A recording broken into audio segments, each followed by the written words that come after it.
I usually look for like Right, yeah. footsteps. Was he just standing? Was he passed by?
Good afternoon, everybody. Seems like most of you guys are here. And thank you for taking the time. Let me get started. So, throughout his entire career, in business, reality TV, and politics, Donald Trump has had one and only one play: bullying his opponents into silence. He did it as a failed casino owner who bankrupted his properties and screwed over his contractors. He did it as a reality TV host known for firing people. And he's done it as president who tries every day to intimidate people with no regards for the rights or well-being of the American people. I'll say this for the guy: while he's never seemed to do much else right, for most of Donald Trump's career, bullying people has worked out for him. But not now. Because I won't let it happen. The American people won't let it happen. President Trump is trying to silence me, threatening to kill me for saying what is true. And he sent his Secretary of Defense after me. And it's not going to work. Here's how we got here. A week and a half ago, Senator Slotkin and I, along with others who also served in the military and the intelligence communities, we released a video with a simple message to service members that they must refuse illegal orders. Nothing was controversial about that. Everyone must follow the law. No one may break the law. This is pretty basic stuff. Seeing that video, here's how any other president would have responded. They would have said 2 words, "Of course." But that's not how this president responded. We've become so accustomed to Donald Trump's behavior that it is worth emphasizing. The President of the United States said that 2 U.S. senators and 4 members of the House of Representatives should be arrested, hanged, executed for something we said, for something that is true. My family knows the cost of political violence. My wife, Gabby, was shot in the head and nearly died while speaking with her constituents. The president should understand this too. He has been the target of political violence himself. The Speaker of the Minnesota House of Representatives, Melissa Hortman, and her husband were murdered in their home this year. The governor of Pennsylvania, Josh Shapiro, had his house firebombed this year. Then Charlie Kirk was assassinated at Utah Valley University, a place I visited just a few weeks ago with Republican Senator John Curtis. Faced with a wave like this, every other president we have ever had in the history of this nation would have tried to heal the country. But we all know Donald Trump. He uses every single opportunity to divide us. And that's dangerous. The president's words carry tremendous weight. People listen to him. And he knows that. And that's exactly why he does what he does. He makes these threats to silence people. And if that doesn't work, he abuses his power to intimidate people. And with the consent of Republicans in the United States Senate, he has surrounded himself with people like the Secretary of Defense, Pete Hegseth, who will do whatever he says with no question, no matter what. Trump and Hegseth, they care more about publicity than they do about the rule of law. That's how I ended up finding out via a tweet that the Secretary of Defense was ordering an investigation into me. The same Secretary of Defense who has, from the moment he was nominated, has been historically unqualified for this position. The same Secretary of Defense who is reported to have ordered a second strike to kill shipwreck survivors in the Caribbean. If there is anyone who needs to answer questions in public and under oath, it is Pete Hegseth. It's a dangerous moment for the United States of America when the president and his loyalists use every lever of power to silence United States senators for speaking up. But we all know that this isn't about me, and it's not about the others in that video. They're trying to send a message to retired service members, to government employees, to members of the military, to elected officials, and to all Americans who are thinking about speaking up. You better keep your mouth shut or else. This has been a singular focus of President Trump's second term.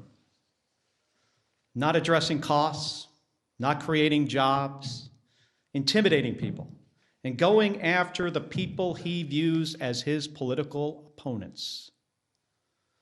He's done it to companies. You better write a check to build my ballroom, or I might not approve your merger. He's done it with universities. You better fire your president, or I'll pull your research funding. He's even done it to late night hosts.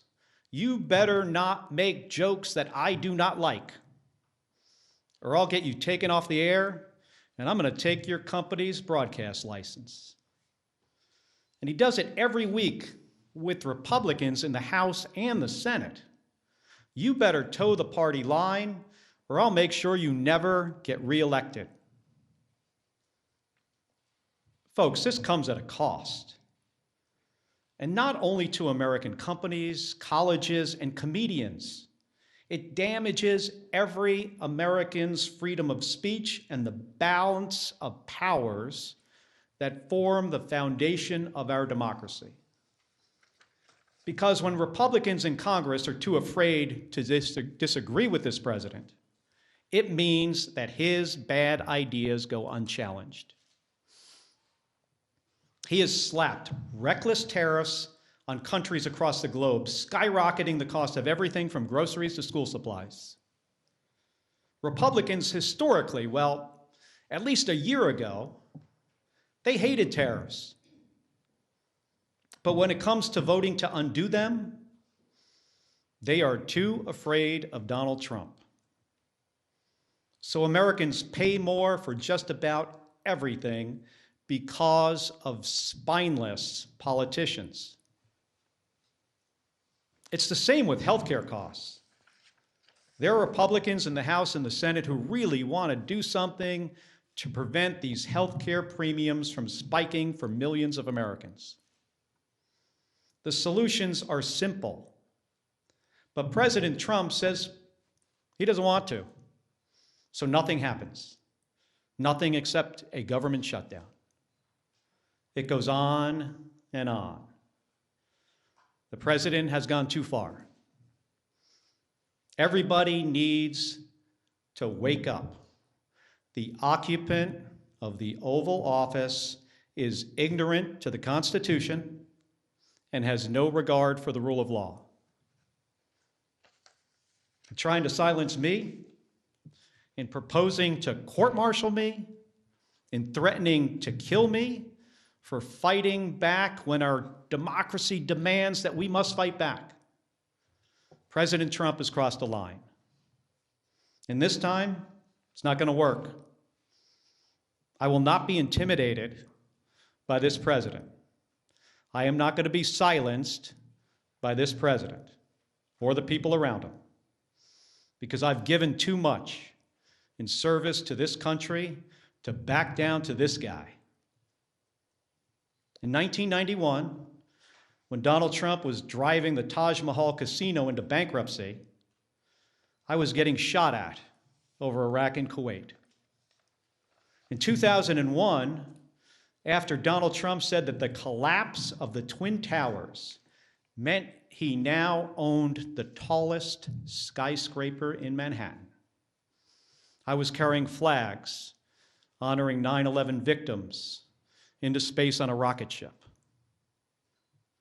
In 2003, when Donald Trump was writing birthday greetings to the monster Jeffrey Epstein, I was the first on the scene to recover the bodies of my fellow astronauts who died when Space Shuttle Columbia exploded during re-entry. In 2011, when Trump was hosting a reality show and peddling conspiracy theories against President Barack Obama, I was sitting next to my wife's hospital bed as she recovered from a gunshot wound to the head. My point is this: I've been through a lot worse in service to my country. The president and Pete Hegseth are not going to silence me. They aren't going to keep me from speaking out. And they're not going to keep me from doing my job. Enough of the bullying, enough of the intimidation, enough of the threats, enough of your nonsense. Doesn't help anyone in our country afford their groceries or pay their medical bills. And it erodes the rights of every American. My job is to fight for them, to stand up for the Constitution, and nothing is going to stop me from doing my job. Thank you, and I'll take some questions. Hold on a second. Give me that folder there. Just sit this down here. Can you, well, I know it's Manu from CNN, but for everybody, just starting with you, just say who you are, you know, what station.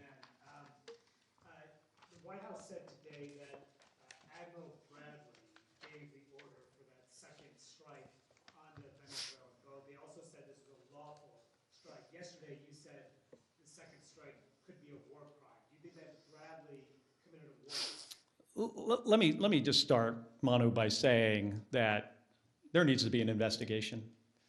We need to pull some of these members of DOD and the military into the armed services committees in the House and the Senate. You know, that's what the White House is saying. I hope what has been reported is not accurate.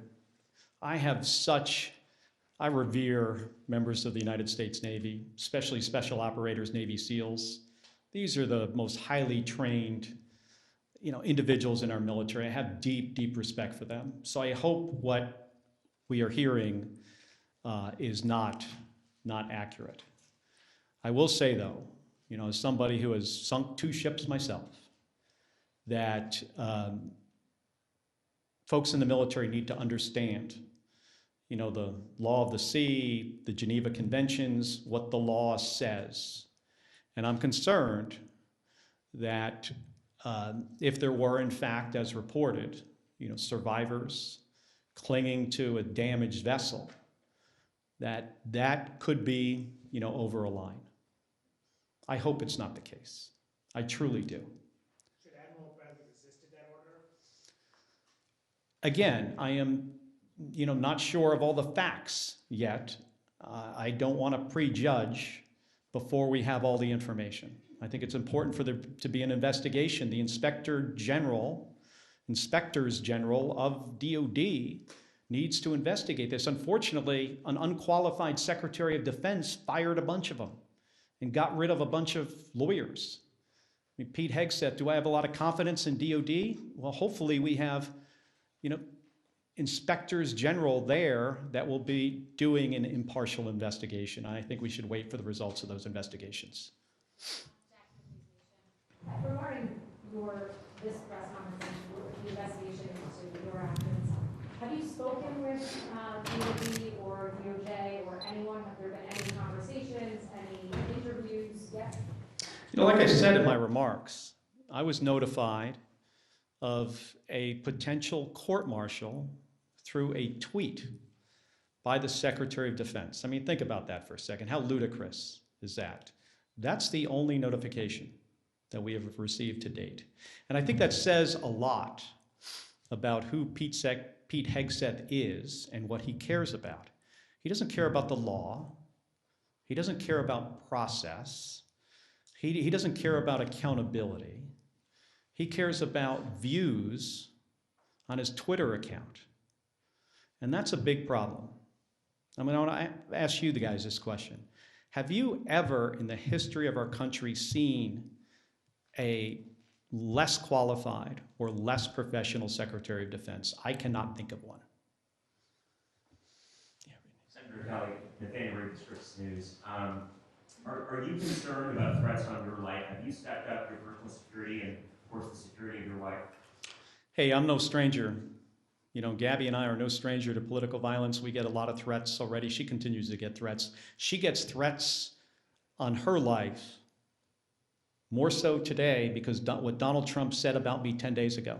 that I should be hanged, that I should be executed. The threats on us have obviously gone up. I'm not going to get into details about my personal security. We take these threats very seriously, and I take, the threats from this president seriously. How many times in our country's history have you heard a president of the United States say that members of the Senate and the House should be hanged and executed? I mean, I can't think of one. Those words carry a lot of weight. The number of threatening calls that we get into our office have skyrocketed. And they were very graphic. I mean, some of them were put, not from my office, but another member put them out there for people to hear. Ones we get are worse than that. So I take this seriously, but again, that's why he does these things, because he thinks he can shut me up. I have First Amendment rights. I'm a United States Senator. I am doing my job. I'm on the Armed Services and the Intelligence Committee. He ain't gonna shut me up. I mean, he intimidates other people. I'm not intimidated by Donald Trump or Pete Hegseth or anybody else. Thank you, Senator Nicole Killian with CBS News. Are you aware, just back on Venezuela, are you aware of whether or not the Secretary has had, Secretary Hegseth, that is, if he's had any conversations with any members of the Armed Services Committee, and in terms of these calls to investigate, do you believe the Secretary and Admiral Bradley should appear before the Armed Services? They absolutely should appear. I've talked to the chairman of Armed Services about it and the ranking member. They should absolutely appear. I'm not so confident they will. This is not an administration that tends to follow any norms. But we need to get to the bottom of this, of what happened. And we are not Russia and Iraq. I'm really concerned if the reporting is correct. Again, I hope the reporting about this incident is not accurate. What the White House said today actually indicated it might be, but we're going to have to see.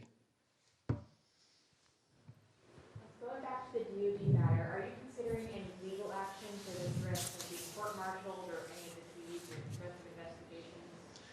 You mean like me suing Donald Trump for what he said? I think what he said about us is dangerous. It's ridiculous. It is a violation of our constitutional rights as Americans and our rights as senators to do our job, and he's trying to intimidate us. But I have not considered that, not at this point. Thank you, Senator. Senator today. Do you see this as fundamentally First Amendment issue for you that you want to highlight against the president who's trying to silence you? And how do you see the whole process playing out? Well, again, this isn't really about me. And that's why I think people are kind of got this a little bit off here. It's not about me. It's not about the other 5 members in the video. It's not about Alyssa Slotkin, Chris DeLuzio, Chrissy Houlihan, Jason Crow, Maggie Goodlander. It's not about us. This is about a president who doesn't want anybody to say anything that he does not like. I don't think he understands the Constitution. I'm serious about this. I think he is ignorant to the Constitution and the rule of law. And he just wants to silence us, and it starts with us. And that's one of the reasons people say, well, why wouldn't you just back off? Because this isn't about me. This is about what he will do next. Who's he going to go after next? Which service member? Which government employee? Which citizen who decides to say something that this president doesn't like, and then he goes after them, in my case with the Secretary of Defense? Who knows what's next? With the Attorney General? I mean, this DOJ has been just, attacking people for all kinds of stuff. And what's next? Our First Amendment rights? Ain't happening. Noah Robinson, Washington Post. Can you tell us anything more about the FBI's involvement in the inquiry into you and the other lawmakers who appeared in the video? Have you scheduled an interview with them? We haven't heard all that much. We got notified. I think the better question is, what is their motivation. Like, did this come from the FBI? Do you guys think the FBI, they went into their meeting that morning and said, of all the stuff that's going on in the country right now, we got to get right on top of this.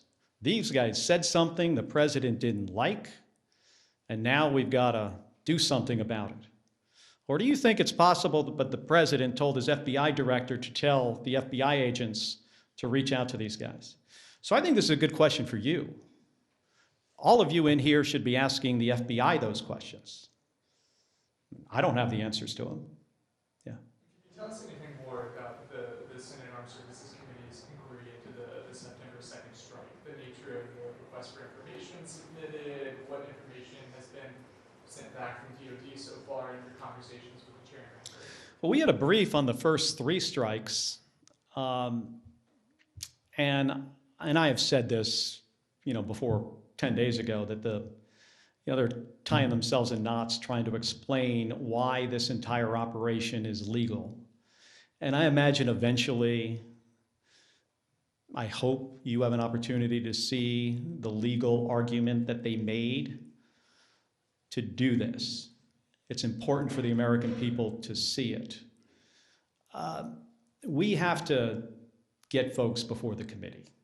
And, that process might take a little while. But I ultimately think we're going to get to the bottom of this.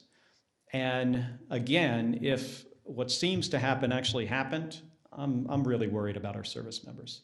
I was talking about this from the beginning of this operation, that the thing that I am most concerned about is the very difficult situations that this Secretary of Defense is going to put service members into. And it's because this guy is so unqualified for the job. I mean, think about this. He runs around on a stage talking about lethality and warrior ethos and killing people. We have the most competent, capable military this planet has ever seen by far. That's not the message that needs to come from the Secretary of Defense. The message should be about what's our mission and accountability and the rule of law and training. And let me make sure you're equipped to do really hard jobs. Let me give you all the tools you need to do something that often is an impossible mission. And instead, he runs around on a stage like he's a 12-year-old playing Army. And it is ridiculous. It is embarrassing. And I can't imagine what our allies think of looking at that guy in this job, one of the most important jobs in our country. In my view, after the President of the United States, it is the next most important job. He is in the National Command Authority for Nuclear Weapons. And last night, he's putting out on the internet turtles with rocket-propelled grenades. Have you seen this? This is the Secretary of Defense. This is not a serious person. He should have been fired after Signalgate. And then every single day after that.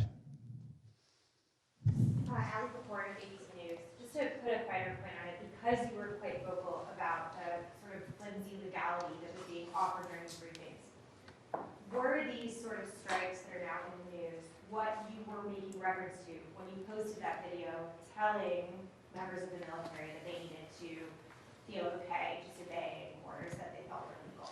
Based on who this president is and who this Secretary of Defense is, and specifically things that the president has said in the past and things he was talking about doing in the future. Let me give you an example. 2016, he's talking about something on a debate stage that was clearly illegal. And he was reminded by Brett Baer from Fox News that that would be an illegal order. Military won't do that.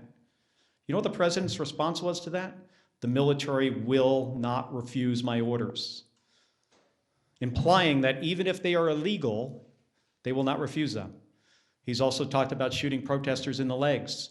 Then he's talking about deploying more troops to American cities and using those cities as training grounds. Do you know what that means? That means using the American people for the military to train on. So we were looking forward to try to head something off at the pass that could have been really, really bad. So it wasn't about this specific thing. Jennifer Schatt with State's Newsroom. The NDAA conference report is set to come out later this week, over the weekend, or early next week. In addition to that, you all have not yet conferenced out the defense appropriations bill for the current fiscal year. Do you see either of those as options for you and other lawmakers concerned about the Defense Department, the actions in Venezuela, and other situations to address those legislatively in either the NDAA or defense approach? Well, I think it could be if we could get bipartisan support to do something like that. Sure. That's sometimes challenging. Because, remember, my Republican colleagues, not all of them, but most of them, are fearful of this president. They do not want to cross him. I mean, they see what just happened to me. I said something that he did not like, and he said, I will be hanged, executed, prosecuted. He doesn't even have the order right. Yeah. Michael Chanel with MS Now. You mentioned earlier that the video was meant to tell service members something that's already law, that they're not required to obey, to act on legal orders.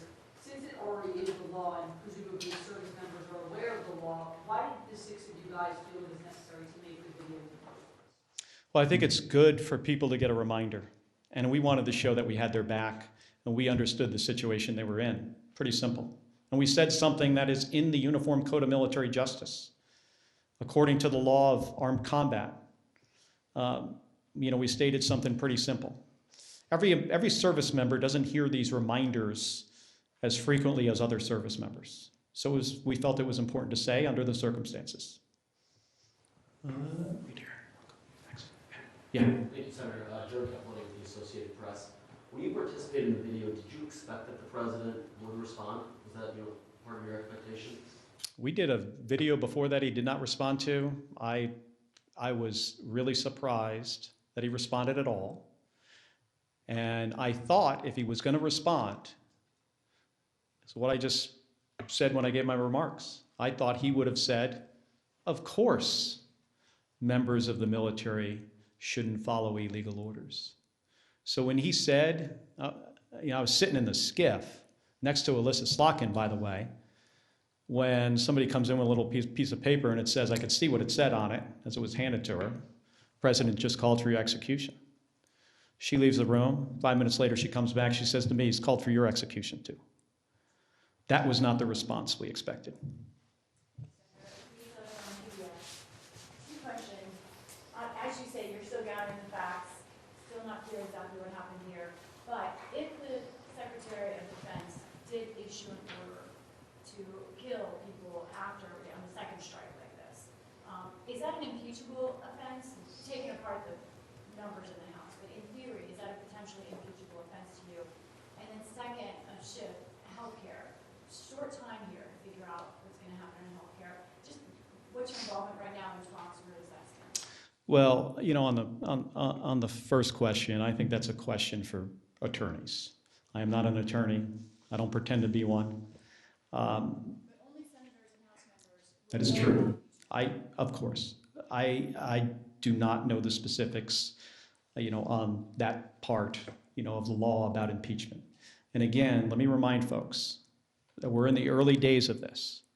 And I think it's important to get all the facts for we to understand exactly what happened. Again, I hope what is being reported is not the case. But there needs to be an investigation, and we are a country of laws. Despite the apparent situation we're in with a president of the United States who, in my opinion, does not respect the law. We're a country of laws. We got to hold people accountable. On the healthcare, situation, we've got some time. I'd like to see a bipartisan solution because millions of my constituents, the people I represent in Arizona, and millions of more people across the country are not going to be able to afford their health care. And they're one accident or illness away from bankruptcy.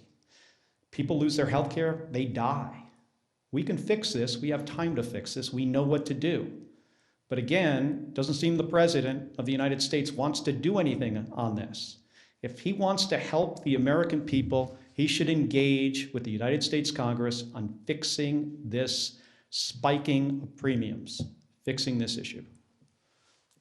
Have you, Liz Ruskin, Alaska Public Media, have you received messages of support, public or private, from your Republican colleagues? Yes. And some of it's public. Can you tell us a bit about those? Well, I mean, some people put out statements. And I got some private calls, which I will not get into. But there are some, you could Google it. There are some, positive, but we're in an unfortunate period here where we have a president that does not like to be crossed. And if he's going to say to a U.S. senator that you should be executed for what you say, that sends a very chilling message, not only through the United States Senate and the House to Republicans, but across the entire nation. Thank you, Senator. Ryan Charles from Fox News Radio. I wanted to see whether it's the FBI or the Department of War, a lot of them are requesting hearings or investigations with you. Are you planning to cooperate if that is the case? I will follow the law. With the Boston Globe. You mentioned that some of your Republican colleagues have been bullied by the president. With regards to the boat strikes in the Caribbean, what's your level of confidence that this investigation in the Senate Armed Services Committee will go forward and get to the truth? I have confidence, tremendous confidence in the chairman of the Armed Services Committee, Roger Wicker, senator from Mississippi, and the ranking member, Jack Reed. And I've spoken to him about this, and I know he's going to try to do a thorough job. Where I don't have a lot of confidence is in the Secretary of Defense and what he has done to this department, firing JAG officers, firing inspectors general. He's decimated it. Firing people in the leadership of DOD just because of the color of their skin or if they were a woman.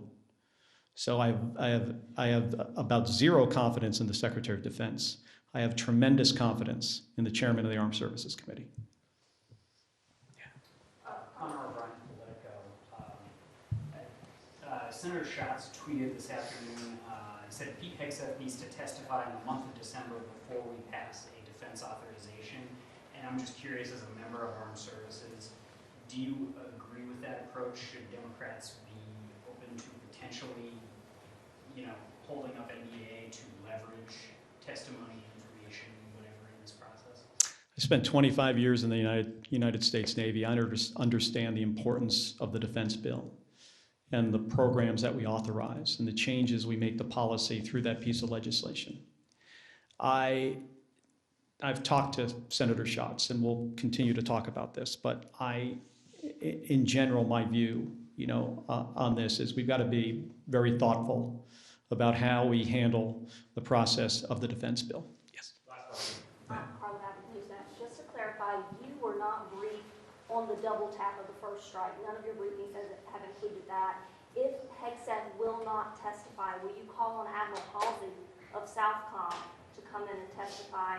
And then lastly, on Venezuela, should the United States strike inside Venezuelan territory, do you think that is legal? So I'm going to have a conversation with the chairman and the ranking member about who specifically, we bring in to testify, whether we do it in public or not. I would generally prefer public hearing. We should probably do both. One in a classified setting, one publicly, so the American people could see. I'm still trying to figure out the justification that Donald Trump has if he was to, conduct kinetic strikes into Venezuela. What's the goal? Why hasn't he communicated this to the American people? That's the job of the president, to lay out a case before we go to war. And if it is about removing Maduro, how do you square that with pardoning Juan Hernandez, who is basically the same guy from a different country, who got sentenced to 45 years in prison, and he's barely been there? He's probably hasn't even gotten settled in yet, and the president's going to release him? Doesn't make any sense. And I'll tell you what, regime change as a policy of the United States generally in our history has not worked out well. Think of South Vietnam. Think of the Bay of Pigs, Iraq and Afghanistan. It results in the deaths of U.S. service members without the intended outcome. And in this case, I don't even think we know the intended outcome. President needs to make a case to the American people when he is about to put thousands of American men and women in harm's way. This is not the way to manage the U.S. military. Hey, I want to thank all of you for spending the time here today. I'm sorry the room is so warm in here, but we'll cool it down next time. Thank you. Appreciate it.